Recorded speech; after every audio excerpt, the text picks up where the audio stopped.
نبی کریم صلی اللہ علیہ وسلم کی حیات طیبہ،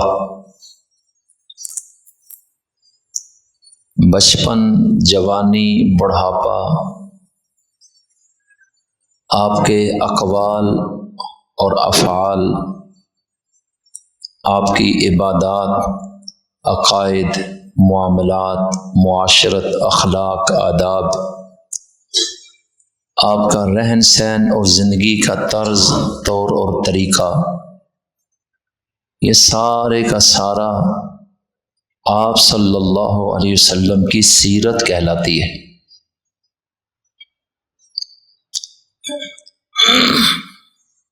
اللہ تعالیٰ نے آپ کی سیرت کو اور آپ کی زندگی کو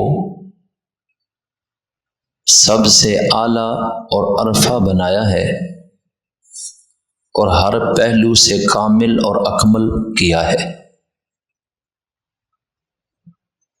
اور آپ کو تاج رسالت عطا کر کے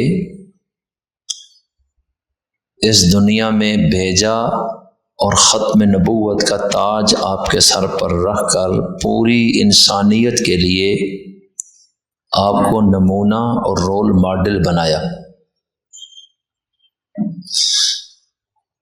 کہ پورے عالم کی انسانیت کی کامیابی اس میں ہے کہ وہ آپ ہی کے تابعدار بن کر رہیں اور آپ ہی کے طرز زندگی کو اپنائیں۔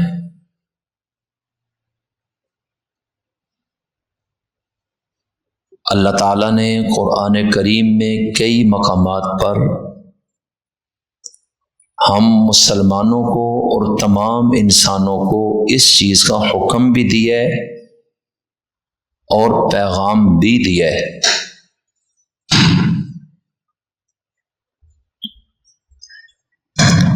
تو میں عرض کیا کرتا ہوں، نبی کریم صلی اللہ علیہ وسلم کی سیرت اور سنت یہ وہ چیزیں ہیں جن کو اپنانے کی ضرورت ہے۔ آپ صلی اللہ علیہ وسلم کی سیرت اور سنت ہر مرض کی دوا ہے، تمام مسائل کا حل ہے اور ہر چیلنج کا جواب ہے۔ جب تک امت مسلمہ اپنی اس گم شدہ متاع کو واپس نہیں لے گی، یعنی آپ کی زندگی کی تابعداری اختیار نہیں کرے گی، تب تک ان کو کامیابی نہیں مل سکے گی۔ انسانیت کے لیے کامیابی کا نمونہ آپ کی زندگی میں بھیجا گیا۔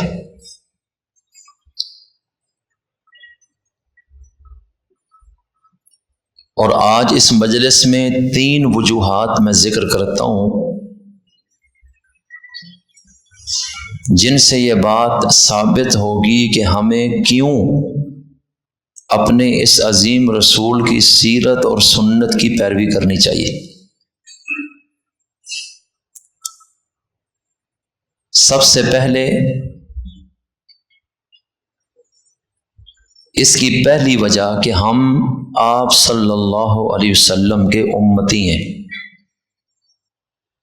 اور ہر امتی نے جب کلمہ شہادت پڑھتے ہوئے یہ شہادت دی،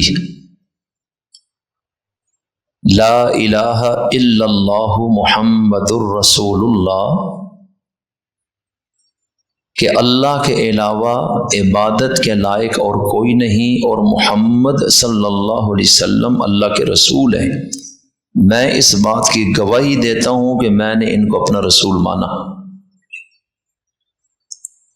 تو بس اس دعوے کے ساتھ ہی گویا کہ آپ نے عہد کر لیا اور معاہدہ کر لیا نبی کریم علیہ السلام کی سنت اور سیرت کو اپنانے کا اور اس پر چلنے کا، کہ اللہ کا حکم ہوگا اور نبی کا طریقہ ہوگا جس پہ میں نے چلنا ہے۔ کلمے کا یہی مطلب ہے کہ حکم اللہ کا ہے اور حکم کو پورا کرنے کا طریقہ رسول اللہ کا جو ہے میں اس کو لینے کا عزم کر رہا ہوں، تو پھر ایک کلمہ گو امتی کی اپنی مرضی ختم ہو گئی۔ اس نے اپنے آپ کو گویا کہ اللہ اور اس کے رسول پر بیچ دیا ہے۔ اب مالک وہ ہیں اور جس طرح وہ کہیں گے اس طرح اس امتی کو چلنا پڑے گا۔ نبی کریم صلی اللہ علیہ وسلم کی ایک حدیث ہے، آپ علیہ السلام نے فرمایا لا یؤمن احدکم حتی یکون ہواہ تبعا لما جئت بہ او کما قال، مشکات المصابیح میں، کہ تم میں سے کوئی ایماندار ہو ہی نہیں سکتا جب تک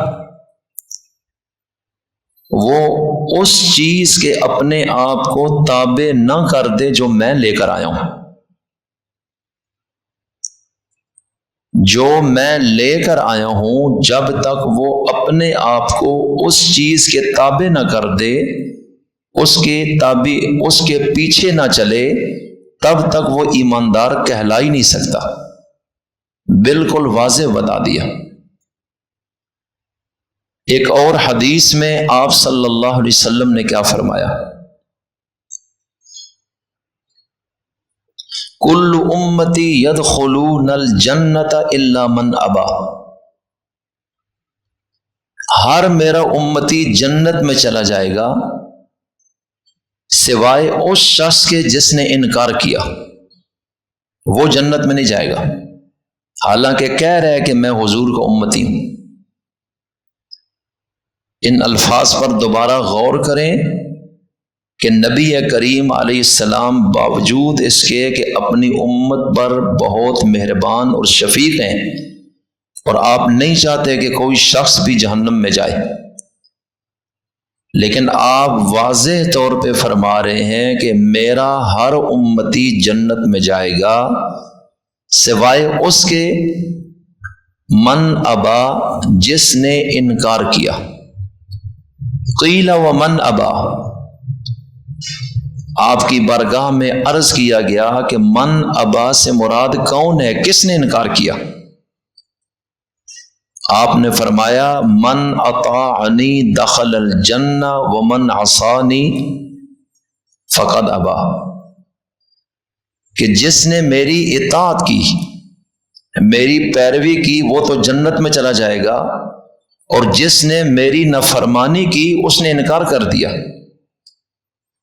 جب اس نے کلمہ پڑھ لیا تھا اور یہ کہا ہے کہ میں حضور کا امتی ہوں، تو پھر میری نافرمانی کا مقصد، فرمایا یہ جنت میں نہیں جائے گا۔ کلمہ پڑھنے کے بعد، امتی کہلانے کے بعد، اب اس پر لازم ہے کہ وہ میری اطاعت کرے، جو میں کہتا ہوں اس پہ چلے، میرے دعوے سے جنت میں نہیں جائے گا۔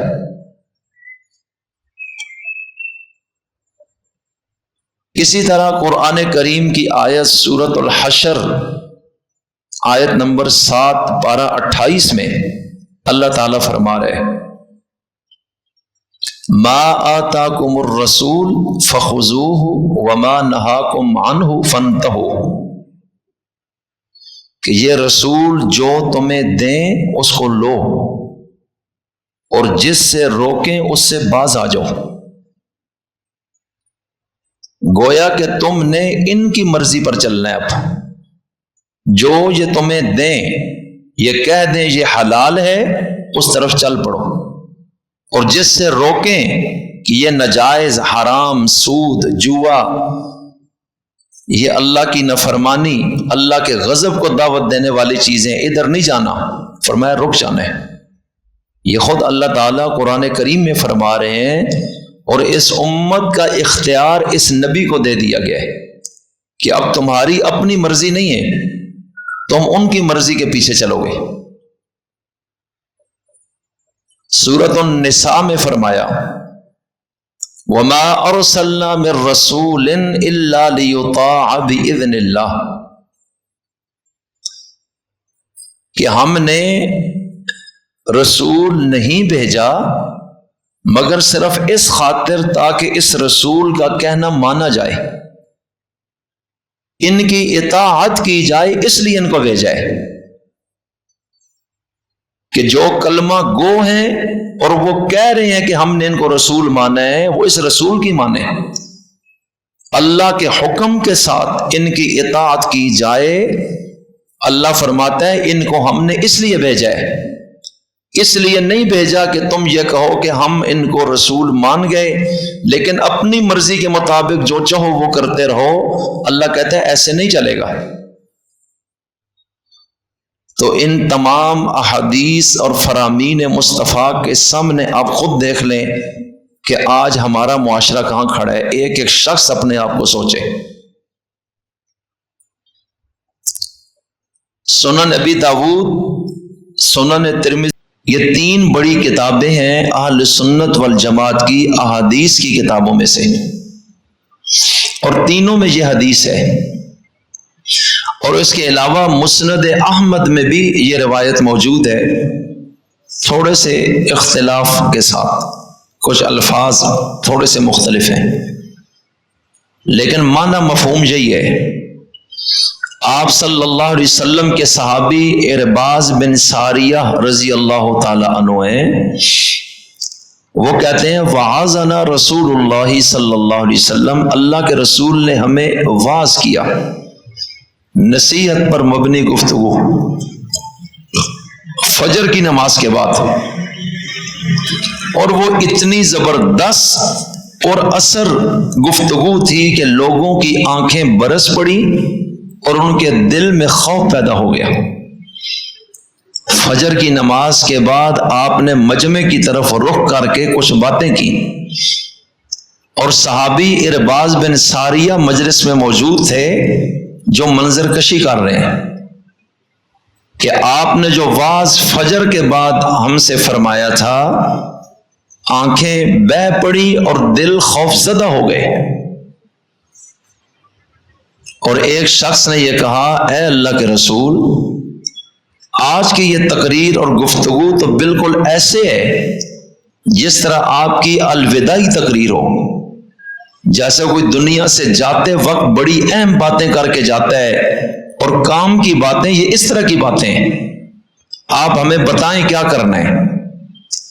آپ صلی اللہ علیہ وسلم نے فرمایا اوصیکم بتقوی اللہ، میں تمہیں وصیت کرتا ہوں اور تاکیدی طور پر حکم دیتا ہوں اللہ سے ڈرنے کا، کہ اللہ سے ڈرنا اور اللہ کا خوف اپنے دل میں رکھنا۔ والسمع والطاعة وإن عبدا حبشیا، اور امیر جو تمہارا مقرر ہو جائے اس کی سننا اور اس کی ماننا، اگرچہ وہ جو امیر مقرر ہوا ہے وہ حبشی غلامی کیوں نہ ہو، امیر کی تابعداری تم نے کرنی ہے، اس کو سن کے اس کی ماننی ہے تاکہ جماعتی نظم امت کا خراب کبھی نہ ہو۔ فَإِنَّهُ مَن يَعِيشُ بَعْدِي فَإِنَّهُ مَن يَعِيشُ مِنْكُمْ بَعْدِي، فرمایا تم میں سے میرے بعد جو بھی زندہ رہے گا فَسَيَرَى اخْتِلَافًا كَثِيرًا، تو وہ عنقریب بہت سارے اختلاف دیکھے گا، فتنے اٹھیں گے، اختلاف ہوں گے، دنیا کے حالات بدلتے ہوئے آپس میں کشیدگیاں میرے بعد دیکھے گا تم میں سے کوئی زندہ رہا تو۔ فَإِيَّاكُمْ، فرمایا کہ تم نے ان فتنوں اور اختلافوں سے بچنا ہے، ان میں پڑنا نہیں، اپنے آپ کو نکالنا ہے ان سے۔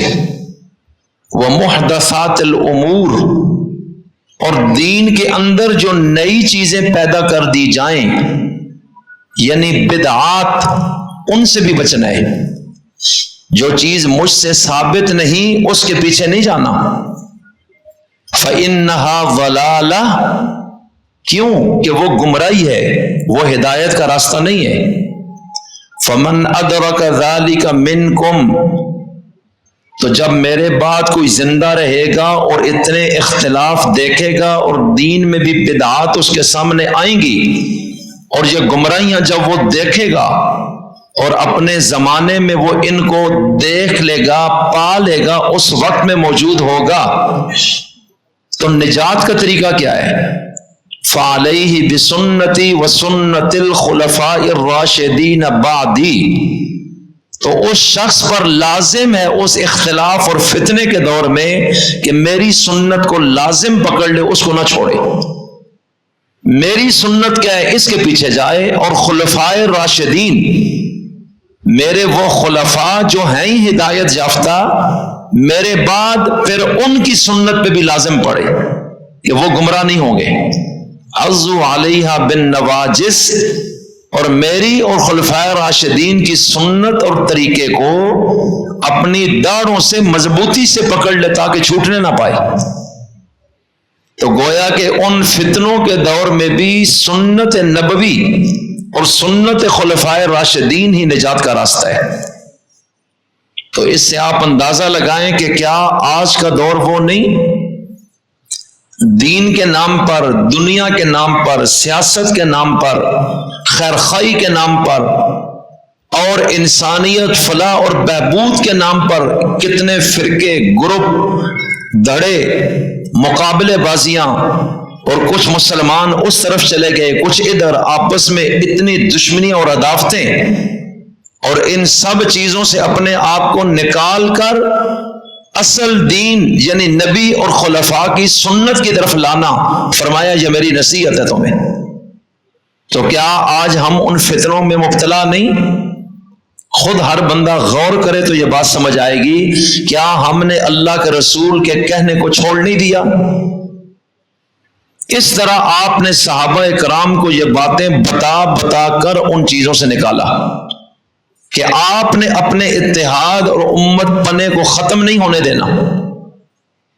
صحابہ کرام کے دور میں بھی کچھ اختلاف انتظامی یا سیاسی بنیادوں پر ہوئے، جنگ، قتال اور لڑائی تک نوبت پہ آ گئی، لیکن اس کے باوجود نبی کریم علیہ السلام کے کئی صحابہ ان چیزوں کا حصہ نہیں بنے، اور اگر کچھ بن بھی گئے تھے بحیثیت انسان تو انہوں نے خود اس کو ختم بھی کیا۔ جانشین علی سیدنا حسین بن علی رضی اللہ تعالیٰ عنہ نے باقاعدہ حضرت امیر معاویہ بن ابی سفیان رضی اللہ عنہ کے ہاتھ پہ بیعت کر کے اس اختلاف کو ختم کر دیا، اور صلح ہو گئی، اور تمام وہ گروپنگ ختم۔ اپنی زندگی میں وہ اس مسئلے کو حل کر کے نکلے، کیونکہ اگر وہ نہ کرتے تو آج بھی حالات کچھ اور ہوتے۔ اور اب جو لوگ ان مسائل کو ہوا دے رہے ہیں، ایک گروپ ادھر کھڑا ہے، ایک ادھر کھڑا ہے، آپس میں ہر وقت ایک دوسرے کے خلاف، اگر غور کیا جائے کیا وہ رسول اللہ کے طریقے پہ ہیں؟ کیا وہ حضرت حسن اور حضرت معاویہ کے نقش قدم پہ ہیں؟ جب انہوں نے ایک دروازہ بند کر دیا تو ہمیں کھولنے کی کیا ضرورت ہے؟ کیا ہم سے پوچھا جائے گا کہ ان کا جو اختلاف ہوا ہے اس میں صحیح کیا تھا اور غلط تم فیصلہ دو؟ ہم بہت ساری لاجانی چیزوں میں پڑھ کے اپنا وقت ضائع کر رہے ہیں۔ آج ایک طبقہ ہے جو صحابہ کو گالیاں دیتا ہے، اور ایک طبقہ ہے جو اہل بیت نبی سے نفرت کر رہے ہیں، وہ جی نہیں اس نے ایسے کیا اور اس نے ایسے کیا۔ جب اینڈ پہ جا کے صلح ہو گئی، چاہے کسی کی بھی غلطی ہوئی، انہوں نے خود وہ دروازہ بند کر کے ایک دوسرے کو گلے سے لگا لیا، تو اب جناب کو وہ فائل کھولنے کی کیا ضرورت ہے؟ بھائی میری بات سمجھ آ رہی ہے؟ اب آپ دیکھ لیں کہ رسول اللہ کی احادیث ہمیں کیا بتا رہی ہیں، اور آج کتنے پڑھے لکھے لوگ ان چیزوں پہ پڑے ہوئے ہیں بے وجہ بے مقصد۔ ہاں اگر کسی نے صحابہ یا اہل بیت پر الزام تراشی کی اور ان کے اوپر بکواسات، غلط الزام اور ان کی نیتوں پہ شک، اور لوگوں میں وہ ان کے خلاف فتنہ پھیلا رہے، تو پھر ایسے علماء کا کھڑے ہو کر ان صحابہ کا اور اہل بیت کا دفاع کرنا یہ عبادت ہوگا؟ یہ فتنہ نہیں ہے، یہ فتنے کو مٹانے والے لوگ ہیں۔ یہ اور چیز ہے، وہ اور چیز ہے جس کا میں ذکر کر رہا ہوں۔ اسی طرح ایسے دور میں انسان کے لیے بچاؤ کا راستہ کیا ہے؟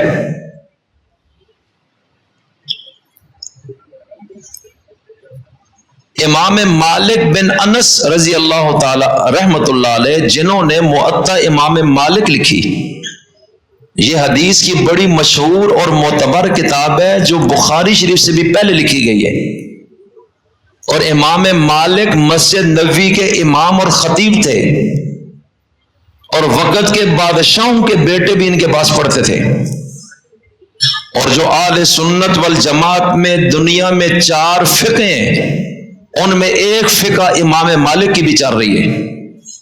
یہ کوئی عام بندہ نہیں ہے، پوری دنیا میں امام مالک کو مسلمان مانتے تھے، اور آج 14 صدیوں بعد بھی ان کا نام دنیا میں اسی طرح چل رہا ہے۔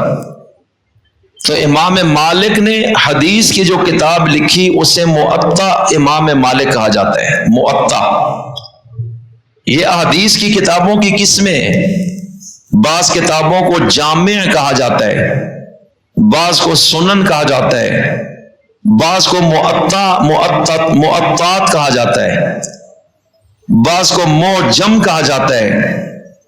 یہ کتابوں کی اپنی ایک ترتیب ہے، اس کی تفصیل میں بھی نہیں جاتا۔ امام محمد بن حسن الشیبانی کی ایک کتاب بھی ہے موطا امام محمد، اور امام مالک کی بھی ایک کتاب ہے جسے موطا مالک کہا جاتا ہے، اور اس کی ہر حدیث صحیح ہے۔ موطا امام مالک میں ایک حدیث بھی ضعیف بھی نہیں اور من گھڑت بھی نہیں۔ امام بخاری اگر بخاری نہ لکھتے، اس وقت پوری دنیا میں موطا امام مالک جیسی حدیث کی کتاب کوئی بھی نہ ہوتی۔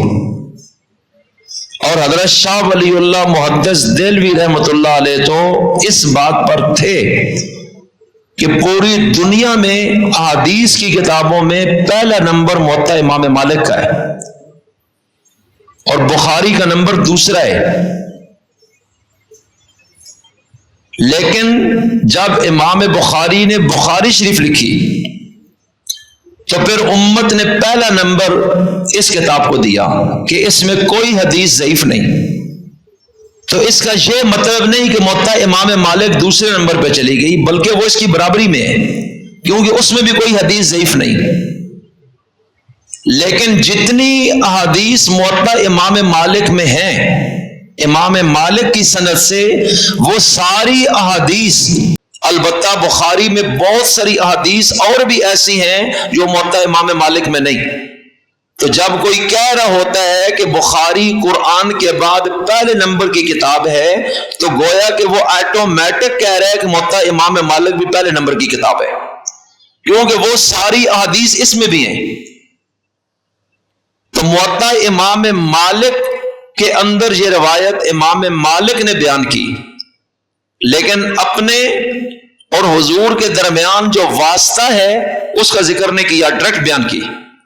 اور امام مالک کی جو اس طرح کی احادیث ہیں جس میں اوپر والے کسی ایک راوی کا وہ ذکر نہ کرے، تو اس حدیث پر بھی اعتماد کیا جاتا ہے، کیونکہ امام مالک خود معتبر آدمی ہے۔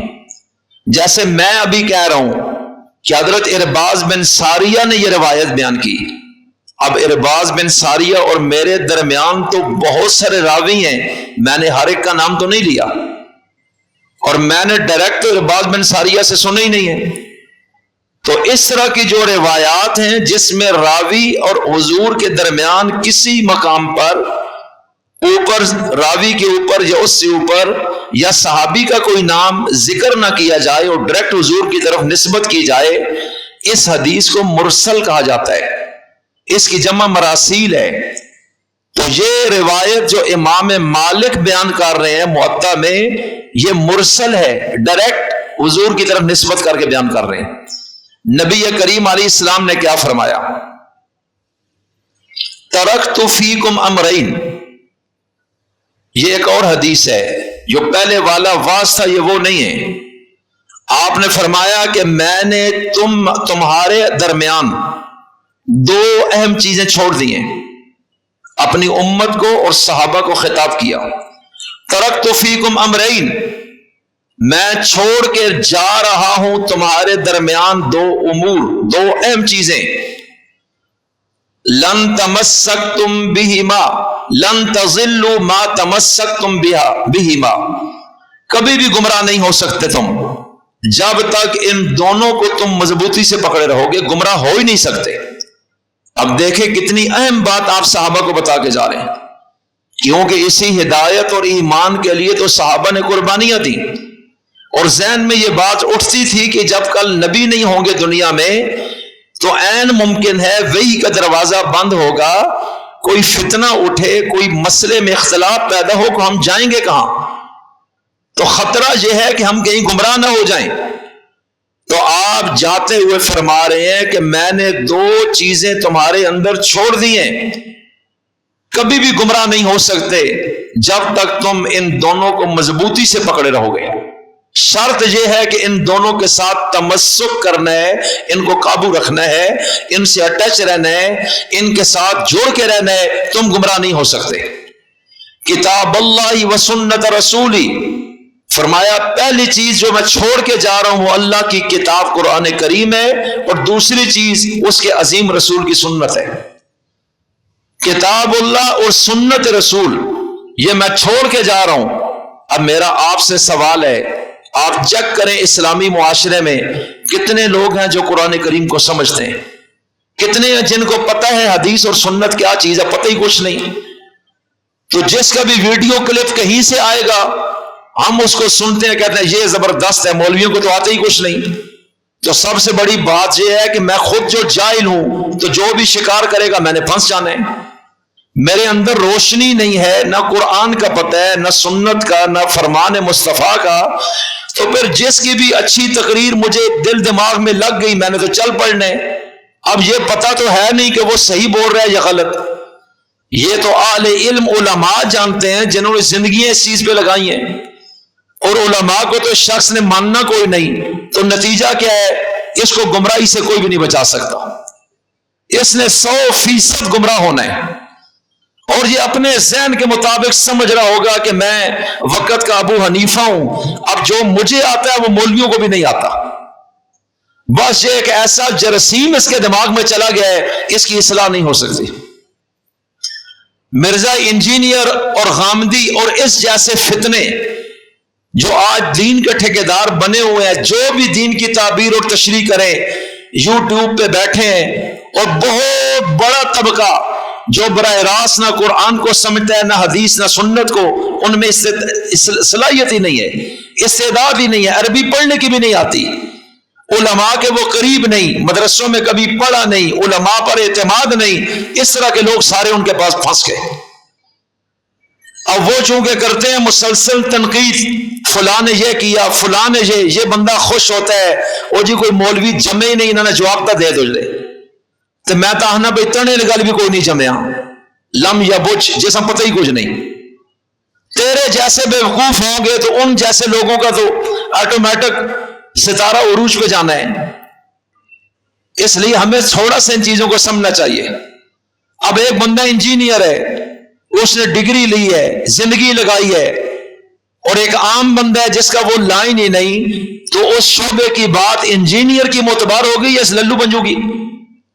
اب یہ ویڈیو بنا کر انجینئروں کو رگڑا دیتا رہے، اور جس بندے کو اس چیز کا سمجھ نہیں وہ کہے اے ٹاٹے کو انجینئر تاوے نہ ہو، تو انجینئر سارے ہنس رہے ہوں گے کہ یار یہ کیسا بے وقوف آدمی ہے، اس کو پتہ ہی نہیں ہے کسی چیز کا، اور یہ انیا چکانا سردار بنے، اور میں سے سمجھاواں کس طرح۔ اب علماء کا بھی یہی ہے۔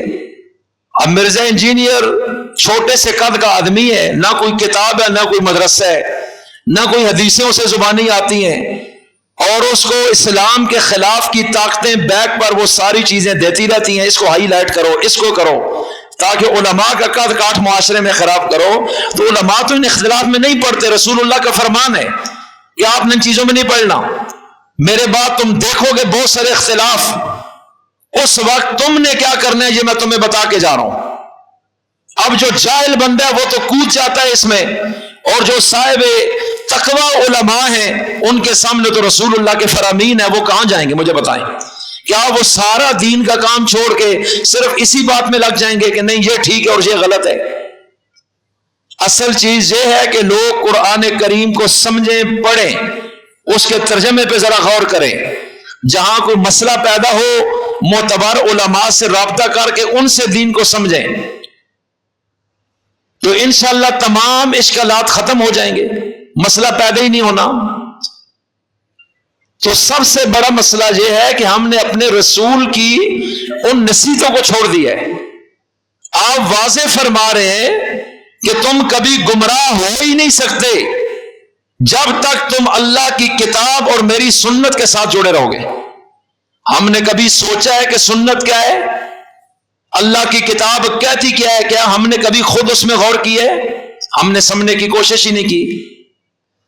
ہمیں عربی کا ترجمہ تک نہیں آتا، انگریزی ہماری زبان تو ہے نہیں، لیکن اب چونکہ ہم یہ سمجھتے ہیں کہ دنیا میں اس وقت انگریزی کا راج ہے، اگر ہمیں نہ آئی تو ہم کامیاب نہیں ہو پائیں گے۔ اب اس کے لیے پیسے دیتے ہیں، کورس کرتے ہیں، اکیڈمیوں میں داخلے لیتے ہیں، رشوتیں بھی دیتے ہیں، امتحانوں میں جھوٹ موٹ کر کے پاس بھی ہو جاتے ہیں کہ ہمیں انگریزی آنی چاہیے۔ تو ہم نے عربی کو بھی کبھی اتنی اہمیت دی ہے؟ نبی کریم علیہ السلام نے فرمایا میں عرب سے محبت کرتا ہوں، عرب سے، انگریز سے نہیں۔ فرمایا میں عرب لوگوں سے محبت کرتا ہوں۔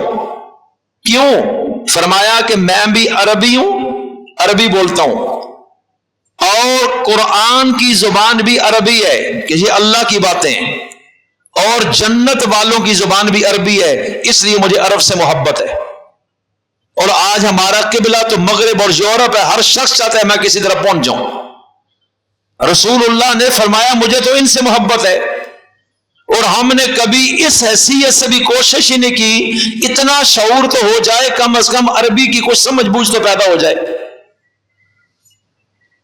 تو بہرحال نبی کریم علیہ السلام کی اتباع، آپ کی سنت اور سیرت پر چلنا، اس حیثیت سے بھی ہمارے اوپر لازم ہے کہ ہم آپ کے امتی ہیں، اور ہم نے کلمہ شہادت کے ساتھ اقرار کیا ہے اور ایک معاہدہ کیا اپنے نبی سے کہ ہم آپ کے طریقے پہ زندگی گزاریں گے۔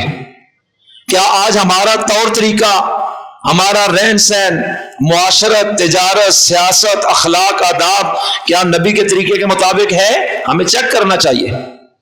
گالیاں ہم دیتے ہیں علماء کو اور اپنا حال یہ ہے کہ پتہ ہی کچھ نہیں ہے۔ تو پہلی حیثیت کہ ہم اپنے نبی کے امتی ہونے کے ناطے ان کے تابع دار بنے، کہ ہم نے خود یہ اقرار کیا ہے کہ ہم آپ کے امتی ہیں، اور اس کلمے کا تقاضا یہ ہے کہ ہم ان کے سوا کسی کی طرف نظر اٹھا کے بھی نہ دیکھیں۔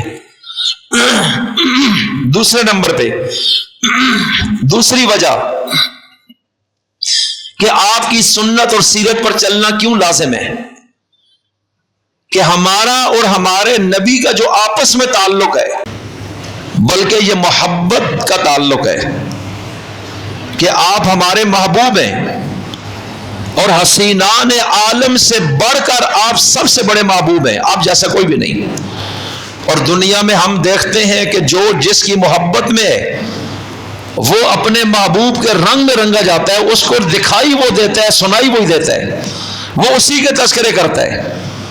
مجنو جب لیلا کی محبت میں غرق ہوا، ہر وقت ایک ہی بات، لیلا کا تذکرہ، لیلا کے ملک کا ذکر، یہ اس کی گلی ہے، یہ اس کا شہر ہے، یہ اس کا علاقہ ہے، یہ اس کا خاندان ہے، ہر وقت ایک ہی بات۔ اس کو کسی نے کہا لیلا تو کالی کلوٹی ہے اور تو شہزادہ اور سفید رنگ اور خوبصورت ہے، تجھے ہو کیا گیا ہے؟ ہر وقت لیلا لیلا لگائی ہے، وہ اتنی خوبصورت نہیں۔ تو مجنو کہنے لگا کہ تو اپنی آنکھ سے لیلا کو دیکھتا ہے، میری آنکھ سے دیکھ تو تجھے سمجھ آئے کہ اس سے خوبصورت تو دنیا میں کوئی نہیں ہے۔ حالانکہ وہ ایک عارضی محبت اور ناجائز محبت تھی، اور مجنو نے اپنا محب ہونا دنیا پہ اتنا واضح کیا کہ وہ لیلا اور مجنو ایک مثال بن گئی دنیا میں محبت کی۔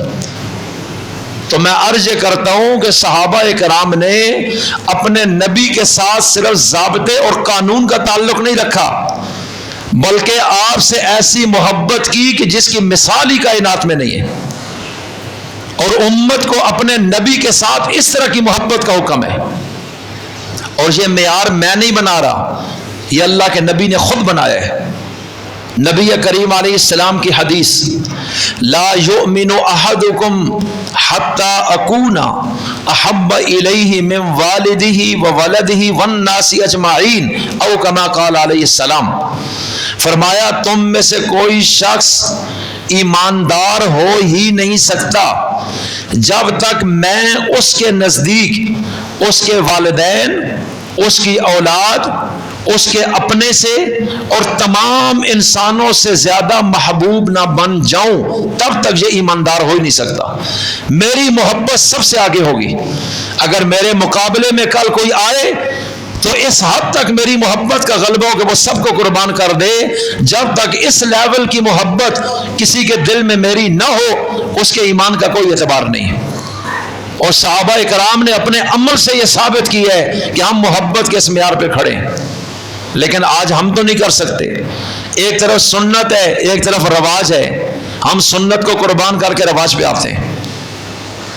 یہ تو دن رات آپ دیکھتے ہیں، ولیموں میں، شادیوں میں، غمیوں میں ہم کہتے ہیں نہیں جی اسی ان نہ کراں تے لوکاں چ تے بڑی بےزتی ہو گئی سی، دنیا نال چلنا پینا ہے، استاد جی پھر کیا کراں؟ تو نبی یہی تو بتا رہے ہیں نا، پھر اپنے آپ کو مومن نہ کہو نا۔ جب اپنے آپ کو میرا امتی بھی کہہ دیا ہے اور پھر مجھے ڈی ویلیو کر کے اپنی عزت بنانے کے چکر میں لگے ہو، تو فرمایا پھر ایمان تمہارا کہاں کھڑا ہے، اس کو چیک کرو تم۔ صحابہ کرام نے رسم و رواج کی زنجیروں کو توڑ دیا، صحابہ کرام نے دنیا کے قانون اور ضابطے پاؤں کے نیچے رون ڈالے، اور ہر جگہ صرف اپنے نبی کے طریقے اور نبی کی سنت اور سیرت کو اونچا کر کے دکھائے کہ ہم ان کے مقابلے میں کسی کو حیثیت نہیں دیں گے، جو یہ کریں گے ہم وہ کریں گے، جس سے یہ روکیں گے ہم رکیں گے، جب یہ کہیں گے چلو تو ہم چلیں گے، جب یہ کہیں گے ٹھہر جاؤ تو ہم رک جائیں گے، جب یہ کہیں کہ لڑو اور مر جاؤ تو ہم گردنیں کٹا دیں گے، جب یہ کہہ دیں کہ تم صلح کرو تو ہم صلح کر لیں گے، جب یہ کہیں گے تم ہجرت کرو اور سب کچھ قربان تو ہم ہر چیز کر دیں گے۔ ہم دنیا کو بتائیں گے کہ ہمارے دلوں میں جو محبت اپنے نبی کی ہے وہ کسی کی بھی نہیں ہے۔ لیکن آج اس حیثیت سے میں اور آپ اپنے آپ کو چیک کریں، کیا ہم واقعی ایمان کے اس پوزیشن میں کھڑے ہیں؟ تو پھر ہمیں غور کرنا چاہیے کہ اللہ آج اگر ہمیں ذلیل کر رہا ہے پوری دنیا میں، ہم بھی پھر ذلیل ہونے کے لائق تھے یا نہیں تھے؟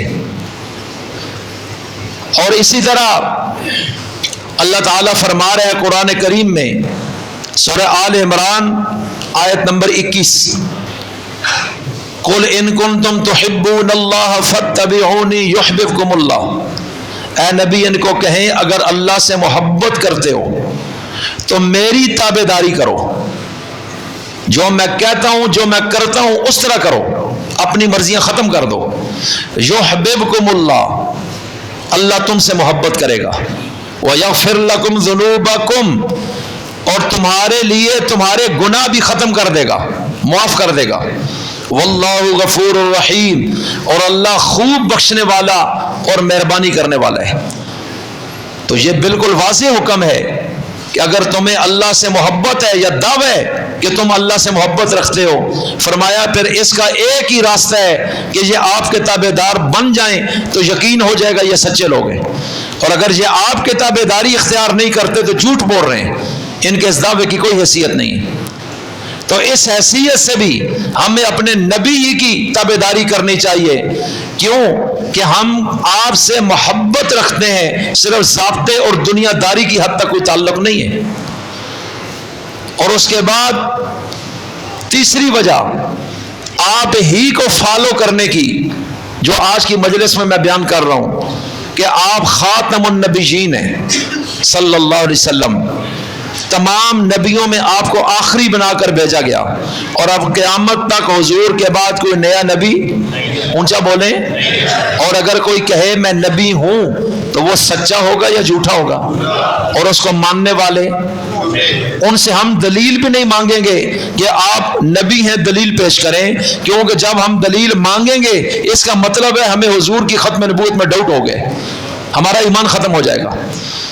ہم دلیل بھی نہیں مانگیں گے۔ جیسے ایک بندہ ہے، اس کے پاس ایک شخص آ کے کہتا ہے میں تیرا ابو ہوں، اب وہ کہے دلیل دے کہ آپ میرے باپ ہیں، غیرت مند تو دلیل نہیں مانگتا، وہ تو مارتا ہے خبردار تو نے یہ بات کی، میرا باپ کون ہے مجھے پتا ہے، تو ہوتا کون ہے یہ بات کرنے والا؟ جس طرح باپ کا دعویٰ کرنے والے سے کوئی دلیل نہیں مانگتا، اس طرح رسول اللہ کے بعد کوئی دعوے نبوت کرے غیرت مند امتی اس سے کبھی دلیل نہیں مانگے گا۔ اگر مانگ رہے ہیں تو اس کا مطلب یہ ہے کہ اس کے ختم نبوت کا عقیدے میں کوئی مسئلہ ہے، یہ رسول اللہ کے ساتھ جوڑا ہوا نہیں، اس کا ایمان ختم ہے۔ امام ابو حنیفہ رحمۃ اللہ علیہ نے خود فرمایا کہ اللہ کے نبی کریم علیہ السلام کے بعد اگر کوئی کسی دور میں کوئی شخص بھی نبوت کا دعویٰ کہیں بھی کرے اور کوئی شخص جا کے اس سے کہے کہ دلیل کیا ہے تیرے نبی ہونے کی، بس یہ دلیل مانگے گا ساتھ ہی کافر ہو جائے گا، مرتد ہو جائے گا، اس کا ایمان ختم ہو جائے گا۔ تو بغیر مطالبہ دلیل کے ہم یہ کہیں گے کہ تم جھوٹے ہو اور دجال ہو، تیرے چاہنے والے بھی جہنمی ہیں، ہم کسی صورت بھی یہ سن بھی نہیں سکتے کہ رسول اللہ کے بعد اللہ نے کسی اور کو نبی بنائے۔ تو میرے اور آپ کے نبی خاتم النبیین ہیں، تو جب آخری نبی ٹھہرے تو اب اللہ تک جانے کے جتنے راستے تھے پہلے وہ تو بند ہو گئے، اب آپ کے سوا تو کوئی راستہ ہے ہی نہیں جو منزل تک جا رہا ہو، تو پھر آپ ہی کی سنت پر چلے بغیر کوئی چارہ نہیں۔ اگر ہم ان کو بھی چھوڑ دیں اور ہیں بھی وہ آخری نبی، تو پھر ہم کس راستے اور طریقے سے چلتے ہوئے اللہ تک جائیں گے؟ اس راستے کی کوئی نشاندہی کر دیں۔ تو آپ کا خاتم النبیین ہونا یہ بھی اس بات کو لازم کر رہا ہے کہ ہم اپنی زندگی اسی نبی کے طریقے اور انہی کے حکم کے مطابق گزاریں، اس کے بغیر کوئی راستہ نہیں ہے۔ سورہ انفال کی آیت نمبر 8 میں اللہ کیا کہتا ہے وہ ذرا سنیں اب۔ یا ایھا الذین آمنوا، اے ایمان والو، اطیعوا اللہ، اللہ کا کہنا مانو، ورسولہ، اور اس کے اس رسول کے کہنے میں آ جاؤ، جو یہ کہتے ہیں وہ کرو، اس کے بغیر مت کسی اور راستے پہ چلو۔ وَلَا تَوَلَّوْا عَنْهُ وَأَنْتُمْ تَسْمَعُونَ، اللہ اور اس کے رسول کی اطاعت کرو اور اس سے روح گردانی نہ کرو، اس سے منہ نہ موڑو، پیٹھ نہ دکھاؤ، اس طرف سے نکل کے کسی اور طرف نہ جاؤ۔ وَأَنْتُمْ تَسْمَعُونَ، حالانکہ تم سن بھی رہے ہو کہ ہم تم سے کیا کہہ رہے ہیں۔ اب اللہ کتنے واضح الفاظ میں کہہ رہے ہیں اللہ اور اس رسول کی اطاعت میں آؤ اور اس سے روح گردانی نہ کرو، اجازت ہی نہیں ہے، گنجائش ہی نہیں ہے اسلام میں۔ صحابہ اکرام اتنے مخلص لوگ تھے، انہوں نے اللہ اور اس کے رسول سے جو عہد کیا اس کو پورا کر کے دکھا دیا۔ اس لیے اللہ تعالیٰ نے قرآن میں فرمایا سورہ احزاب کے اندر، صدقوا ما عاہدوا اللہ ورسولہ، کہ یہ وہ عظیم لوگ ہیں جنہوں نے اللہ اور اس کے رسول سے جو عہد کیا اس کو سچا کر کے دکھا دیا۔ فَمِنْهُمْ مَنْ قَضَىٰ نَحْبَهُ وَمِنْهُمْ مَنْ يَنْتَظِرُ، اور اس وعدے کو نبھاتے کچھ لوگ تو گردنیں کٹا گئے اور کچھ ابھی منزل کے انتظار میں ہیں۔ اللہ کہتا ہے یہ وہ عظیم مسلمان ہیں جنہوں نے جو عہد کیا اس کو پورا کر کے دکھا دیا۔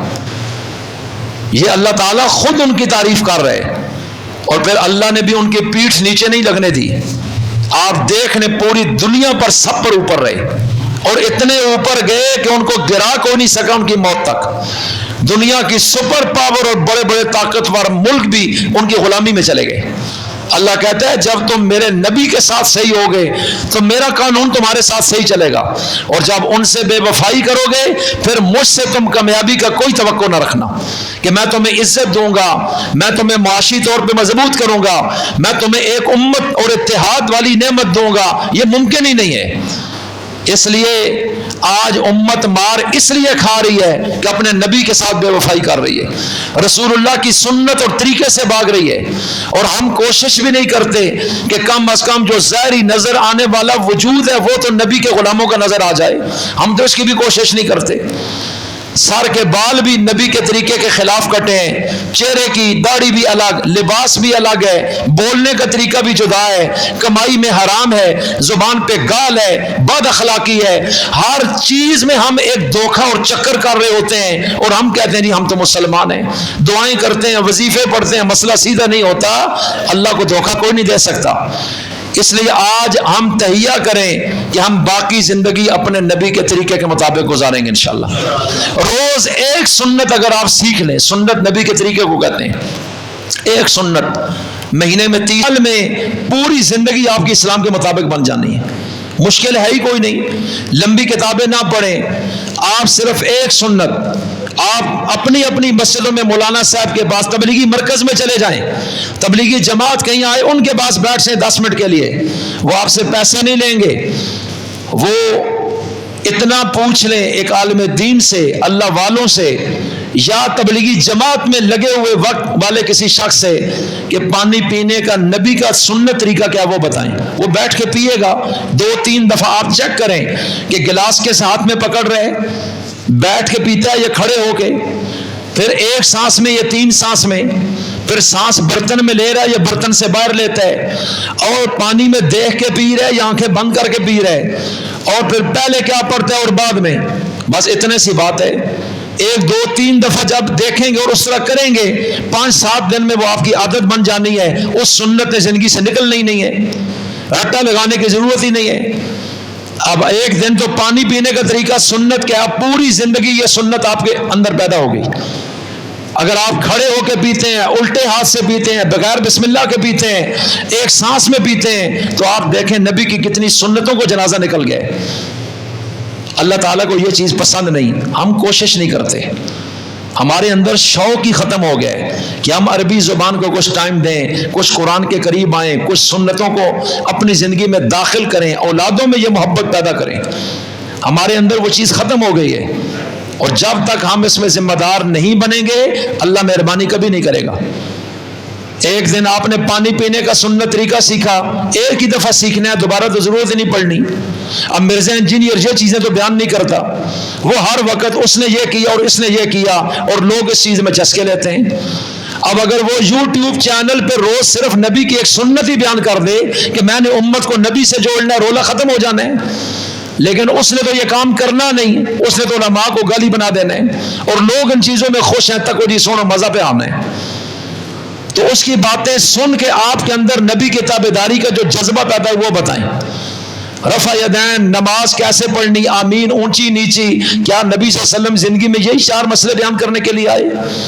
کبھی بھی اس نے وہ حدیث بیان کی ہے کہ رسول اللہ کے بال کیسے تھے، کٹنگ کیسی تھی، سنت طریقہ داڑھی کا کیا ہے، تیل لگانے کا کیا ہے، سرما لگانے کا کیا ہے، ناخن اتارنے کا سنت طریقہ کیا ہے؟ آپ مسجد میں آتے تو سنت طریقہ کیا ہے؟ اس کی تو ایک ویڈیو بھی آپ کو ایسی نہیں ملے گی۔ تو حضور تو فرماتے ہیں سنت کے ساتھ جڑنا یہ تمہیں فتنوں سے بچائے گا، اس کی محنت کون کر رہے ہیں؟ اگر ہم خود اپنے اندر شوق پیدا نہیں کریں گے تو مسئلہ کیسے حل ہوگا؟ تو ساتھی کوشش کریں گے، ایک سنت روز آپ سیکھ لیں، اور 5 منٹ بھی نہیں لگتے، 5 منٹ بھی میں بہت زیادہ بول رہا ہوں۔ کنگھی آپ نے کرنی، آپ پوچھیں کہ کنگھی کرنے کا سنت طریقہ کیا ہے، وہ ایک دفعہ کر کے دکھائے گا، آپ کو یاد ہو جانے۔ دان صاف کرنے کا سنت طریقہ کیا ہے، ضرورت تو ہماری ہے، روز کرتے ہیں، لیکن یہ کبھی نہیں سوچا حضور کیسے کرتے تھے۔ یہ چیز اللہ کے نبی بتا کے گئے کہ تم میری سنت کے ساتھ جڑ جاؤ، گمراہی سے بچ جاؤ گے۔ اللہ ہمیں سمجھ کے اور عمل کی توفیق عطا فرمائے۔ وآخر دعوانا الحمدللہ رب العالمین۔